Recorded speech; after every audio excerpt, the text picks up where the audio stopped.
मित्रांनो, अक्षय तृतीया याच वेळेस करा पूजा. शुभ मुहूर्त कोणता? मित्रांनो, 10 मे शुक्रवारच्या दिवशी अक्षय तृतीया आहे. 3.5 मुहूर्तांपैकी एक संपूर्ण मुहूर्त ज्या दिवसाला मानले जाते तो अक्षय तृतीयेचा दिवस.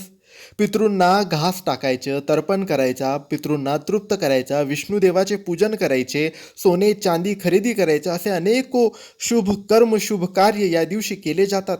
या दिवशी अक्षय पुण्याची प्राप्ती देखील होते. तर आपली जी पूजा असते, तर्पण असते किंवा माठांचे पूजन असते, हे कोणत्या वेळेला करावे? तर आजच्या व्हिडिओमध्ये आम्ही तुम्हाला शुभ मुहूर्त सांगणार आहे.